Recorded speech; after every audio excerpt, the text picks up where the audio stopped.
What if I told you that the current war between Hamas and Israel finds its origins far before the October 7th terrorist attack? That the conflict is nothing new, and neither is the rise of anti-Semitism that we see in America and around the world. But what is the origin of this conflict, and why do we see so much anti-Semitism? Jason Horowitz is the Assistant Vice President of Israel and Global Initiatives for the Associated Jewish Federation of Baltimore and an adjunct professor of political science at Northampton Community College. And he joins us to discuss those questions and more. That's coming up right here, right now. I'm Sam Chen, and this is Face the Issues.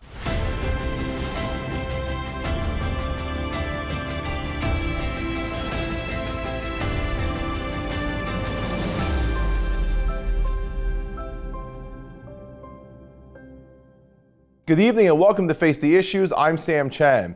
The world watched in horror on October 7th as Hamas launched a terrorist attack into Israel. And since then, it has been hotly debated about the response, about who has done what. But one of the narratives that's come out of this entire situation is that this is not something that's new. That conflict in the Middle East is not something that's new. All of these things that surround Israel, what happens there, is not something new. But is there more than meets the eye to all of this? Why is there such conflict in that part of the world? If it's not new, how long has this been going on? And is it best understood politically, or are we missing something when we observe these things from America?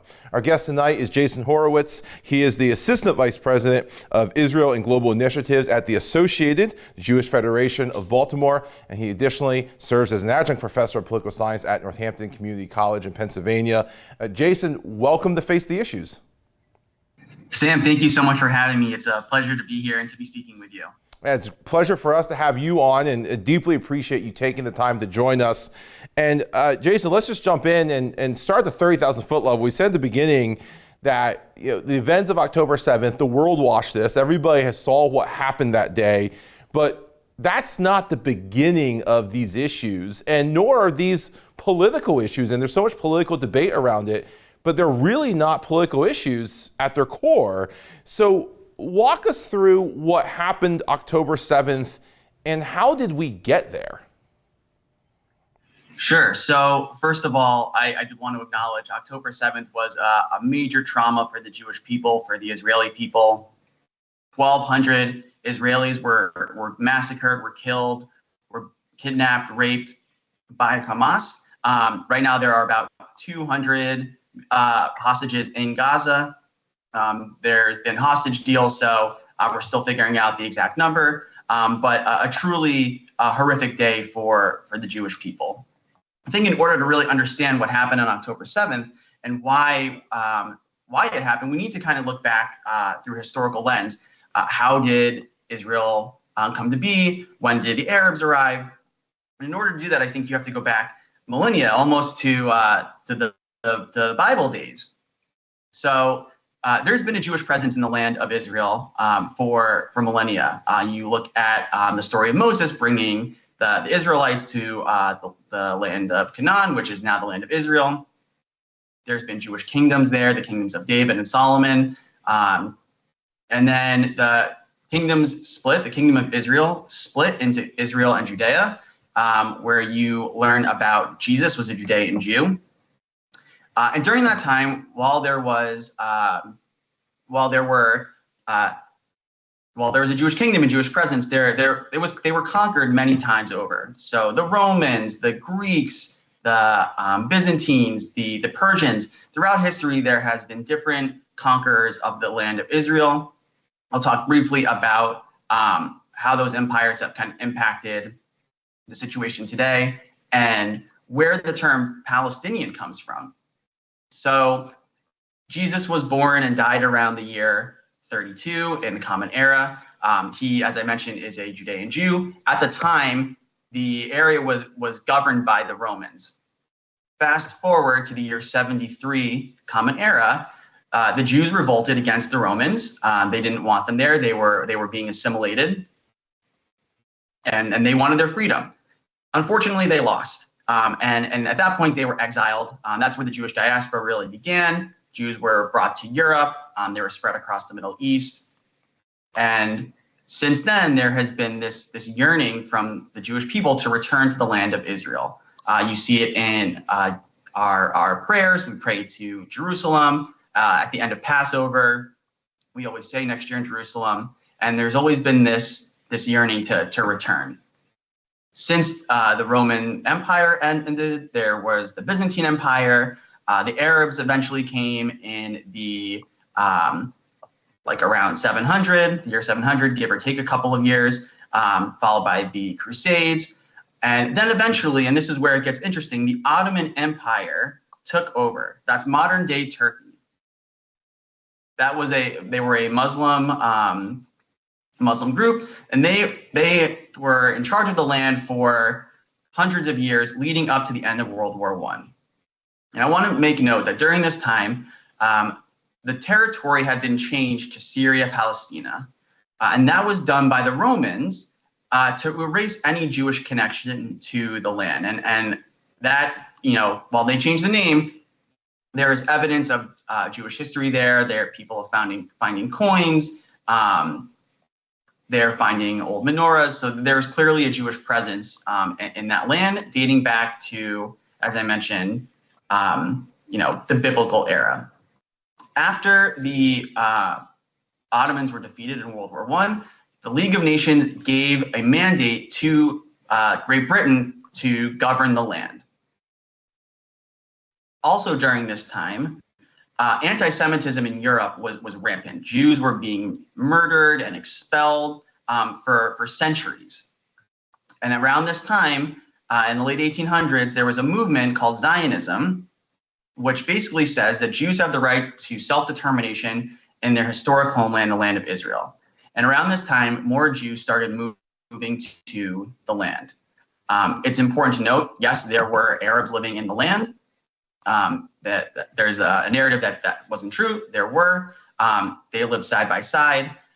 Eventually, that started to become an issue. Arabs felt that Jews were sort of taking over. That led to attacks against Jews, basically a mini civil war for a couple of decades, leading up to World War II. As we know, the Holocaust happens. A third of the Jewish population of the world is killed. And we get to 1948. Israel is established. There had been a peace plan in place, a partition plan by the United Nations. It was rejected by the Arabs and it was accepted by the Jews. That was in 1947. 1948, Israel establishes itself. It's attacked by its neighbors, Egypt, Syria, Jordan. Israel wins. During this time, Palestinian Arabs, 700,000, were either displaced, expelled, or asked to leave by Arab governments who were expecting to defeat Israel, and they would come back and take their homes. They were not allowed back after Israel's War of Independence. Palestinians will call it the Nakba. And during this time, from 1948 to today, there have been other wars fought. In 1967, Israel won Gaza and the West Bank and East Jerusalem in the Six-Day War. And that's very important because we're going to talk about Gaza today. And because of this, Palestinians have been living under Israeli control in one way or another since 1967. I also want to note that 800,000 Jews from Arab and Muslim lands were also kicked out of those countries after the establishment of Israel. So you'll hear Israel is a white settler colonial nationalist state. Half of Israel's population, not more, are from the Middle East.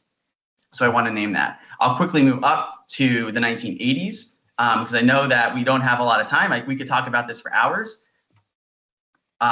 In 1990s, the Oslo Accords take place, and that is the first really step in giving Palestinians self-governance. The goal of the Oslo Accords was for eventually for there to be a Palestinian state. For different reasons, that didn't happen. Palestinian rejectionism, issues with the Israeli far right, and an organization called Hamas.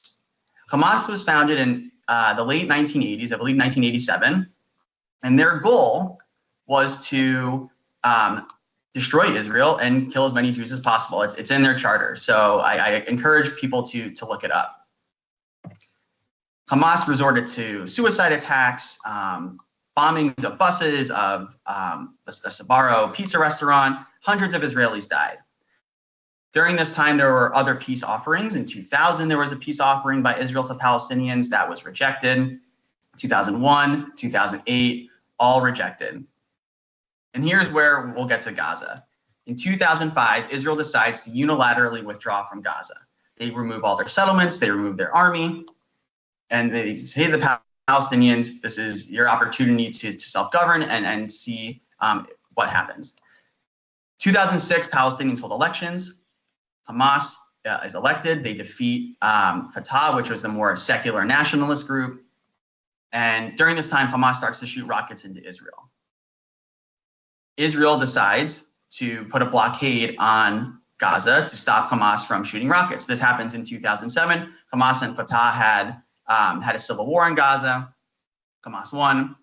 We come to the blockade. Hamas continues to shoot rockets. Every few years, there's skirmishes. Hamas will shoot rockets. Israel will respond. After a few days, there's usually a ceasefire, and then we go back to normal. No one expected October 7th to happen the way that it did. And this is sort of how we've gotten to where we are. So that is the short answer to a much longer question.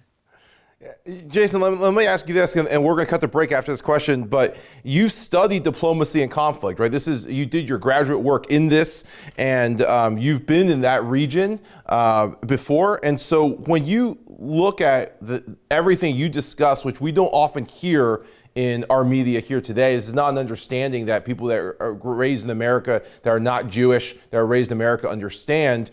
We often try to solve all these issues with diplomacy or economic statecraft of some sort. You've studied this. Is there a diplomatic solution to the history that you just explained? So it's a great question. And I would say that if there was a diplomatic solution and I knew what it was, I'd probably have a Nobel Peace Prize. Unfortunately, right now there is no diplomatic solution. I think I'd like to say a couple things. The first is we kind of forget here in the United States that there are people on both sides of this conflict that are being affected. Mm-hmm. I think we forget that what happened on October 7th didn't just affect Jewish Israelis. It affected Palestinians. In Israel, it affected Bedouin, Muslims, Christians, foreign nationals. Many of these people were tragically murdered and kidnapped. And a lot of them were peaceniks who wanted a better life for Israelis and Palestinians alike in Israel and in the territories. And I want to just say a couple of stories of people that I'm connected to in Israel and why it's so hard to have a diplomatic solution. I have a colleague who works in our partner city, in Baltimore's partner city of Ashkelon, which is about 7 miles north of Gaza. Her border community, which is even closer to Gaza than in Ashkelon, was attacked on October 7th. She and her daughter hid for 20 hours in their safe room, and all of her neighbors were either kidnapped or murdered. I have another friend who I went to grad school with, who I'm very close with. Her adoptive aunt and uncle were murdered on October 7th. And the way that she describes it is that they had to identify the bodies. And I think it's important to kind of understand when they say identify the bodies, that clearly means that they were in such bad condition that they couldn't identify them right away. And I think that's the narrative that people sort of forget about what happened in Israel. And I say this because you have, on one hand, Israel, so the only democracy in the Middle East where everyone that's a citizen of the state can vote, Jews, Arabs, all faiths. And that they were attacked. And it's hard to want to negotiate with an entity like Hamas, who's openly calling for the destruction of the state of Israel and its inhabitants. So that's what I would say. I'm not sure there's really a diplomatic solution right now. I do think that if there is a diplomatic solution, it needs to come from the ground up. I think that happens through grassroots organizing. And I want to mention, before we go to break, I want to mention one organization that I'm particularly fond of because I do think that they're doing great work, and there's a connection to Allentown. It's an organization, they're based in Jerusalem, they're named Amal Tikva. Their founder Meredith Rothbard, is from Allentown, and she's doing God's work to bring Israelis and Palestinians together to build a better life for both sides. Jason, I think that's incredible insight. I mean, it has to be from the ground up. It's relationship building before diplomacy can really take place. So I appreciate your insight into that. We are going to go to break. When we come back, I want to talk a little bit about how this affects us here in America, and specifically through anti-Semitism. So don't go away. We'll be right back.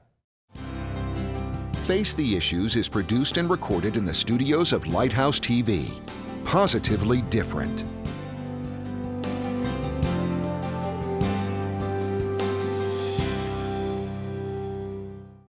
Watch Lighthouse TV wherever you go. Available on Roku, Amazon Fire TV, and Apple TV. Search Lighthouse TV online on your streaming device, or go to our website, lighthousetv.org, for more information.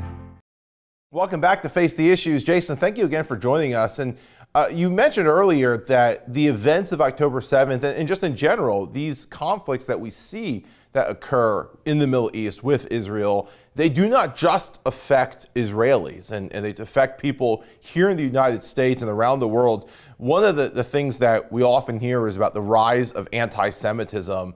And it's not, again, like the conflict, this is not something that's new. How would you define anti-Semitism? And are we looking at a time right now where it's more prevalent than it's ever been? Or, I mean, is this something that surprises you? So there is going to be a lot of people who have different definitions of anti-Semitism. I would say the simple answer for what anti-Semitism is the hatred of Jews. That's what most people believe, and that is how most Jews view it. For a sort of a broader definition, many organizations, communities, and countries have used the International Holocaust Remembrance Alliance definition of anti-Semitism, which states that anti-Semitism is a certain perception of Jews, which may be expressed as hatred toward Jews.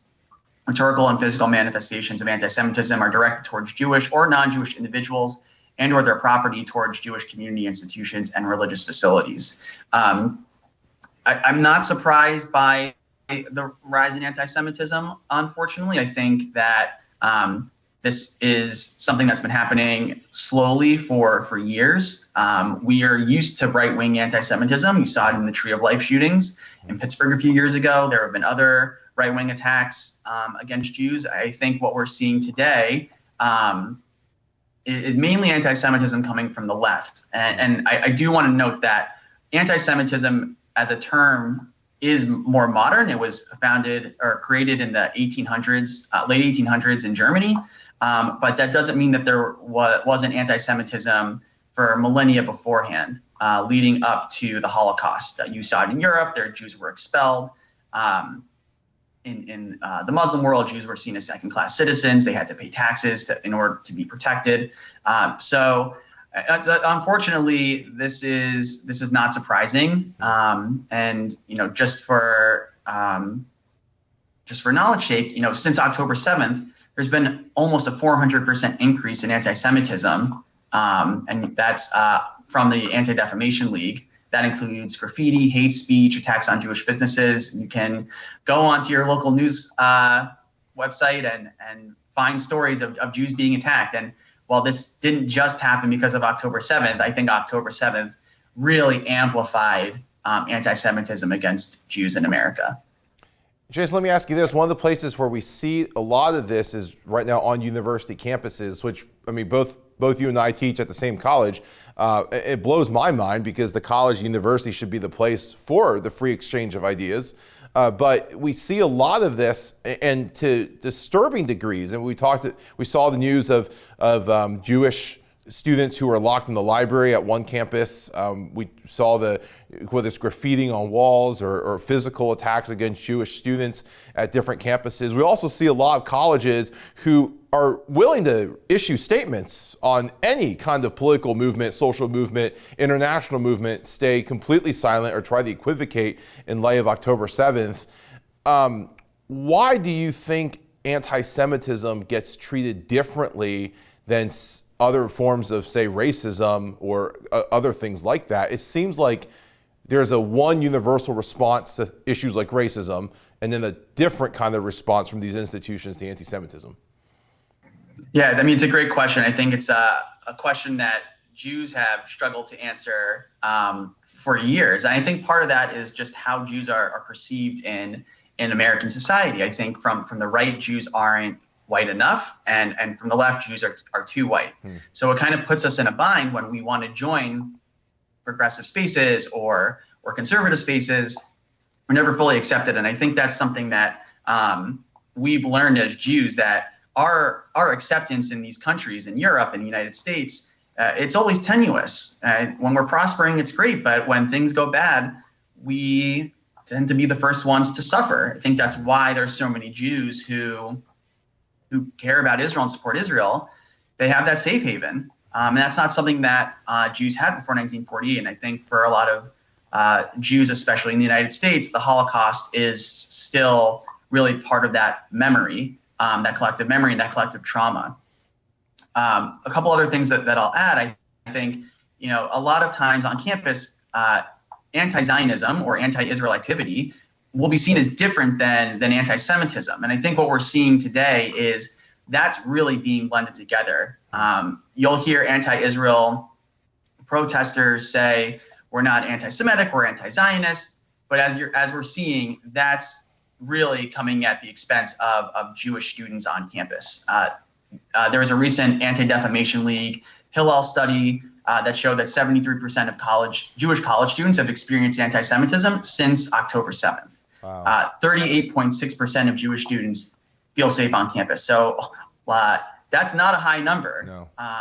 And it's very unfortunate. I can think of an example. I was speaking with a parent last week whose daughter is in college up in Massachusetts and isn't that involved with Israel on campus, or hasn't identified as much with Israel. She's Jewish. Mm-hmm. Her roommate stopped talking to her after October 7th because of the response. So a lot of Jews on campus are really trying to navigate where they fit in. I do think that what you mentioned about, Jewish or administrators not really coming to protect Jewish students. I think some are now coming out and condemning anti-Semitism, but I think you're going to start to see actually a lot of Title VI lawsuits against campuses for failing to protect their Jewish students. Title VI is basically the idea that you cannot discriminate against a person for religion, race, creed, ethnicity, and you're starting to see some of those lawsuits come to fruition. I'll name one other example of a campus administrator not really coming to condemn anti-Semitism. I believe this was at Brown University. Their president was giving a speech, and they were going to mention how Jews should be able to walk around campus freely along with Muslims. And the president was heckled so badly that they just scrapped the part about Jews being able to walk around freely on campus. I will say, while it is not great to be Jewish on campus right now, there are two Jewish campus organizations that are doing amazing work to support Jewish students. That's Hillel and Chabad. They are the main organizations on college campuses that give Jewish students a place to practice their Judaism the way they want and to feel safe on campus. So I want to acknowledge that. Yeah. And Jason, last question in like a minute or so, and then we got to go to break. What would you tell an individual about what they can do to help support their Jewish colleagues, friends, classmates, and stand against anti-Semitism? Yeah. So the first thing I would say is don't be afraid to talk to your Jewish friends about how they're doing, even if you don't know what to say. Jews and Jewish people, we just want to feel heard and know that we're not alone in the world, and many of us do right now. I would also say, when you're asking those questions, listen to what we have to say. Ask questions about what anti-Semitic language is. Many people just don't know. So when you hear from the river to the sea at these protests, know that means the elimination of Israel. When you hear that Zionists or Jews control the media, that's anti-Semitic. There are plenty of other slogans that are being thrown around that are blatantly anti-Semitic. The other thing I'll say, just in regards to October 7th, is for many Jews, I would say at the most there's a third-degree connection between them and someone who was kidnapped or killed on October 7th. I mentioned my connection. I also wanted to mention there is a family that we're friends with in Allentown. There is a distant cousin of theirs that is currently kidnapped in Gaza. His name is Alon Ohel. So Alon, we're thinking about you and all the other hostages and hope that you're returned soon. Jason, thank you for that. Don't go away. We'll be right back. Watch Lighthouse TV wherever you go. Available on Roku, Amazon Fire TV, and Apple TV. You can view our in-house studio productions on demand, or watch what's on the station right now with our 24/7 live stream. Search Lighthouse TV online on your streaming device, or go to our website lighthousetv.org for more information. Lighthouse TV, positively different. Welcome back to Face the Issues. Jason, thank you again for joining us and for sharing this. I know this is a heavy time for you. And one of the things that has come out of this is there are, as you've mentioned, there are many, many people who want to help and want to support what's happening or support our Jewish friends as they're going through all of this. People who are Jewish, who aren't Jewish, Christians, Muslims, I mean, people of all religions and walks of life. How can people who want to support their Jewish community do that? Yeah, so there's a lot of different ways to support the Jewish community, both here in the United States, but also in Israel. And when I say the Jewish community in Israel, I do mean the Israeli community, which includes non-Jews as well. So the first thing you can do is donate to your local Jewish federations. They're fundraising for humanitarian relief in Israel that's going to the affected communities on the Gaza border. Baltimore's partner city, for example, is Ashkelon, which I mentioned is about 7 miles from the Gaza border. The Lehigh Valley's partner area is the Yoav region, which is also in the south. So definitely I recommend donating to the Federation system. They will disseminate the money. I promise it will go to humanitarian relief.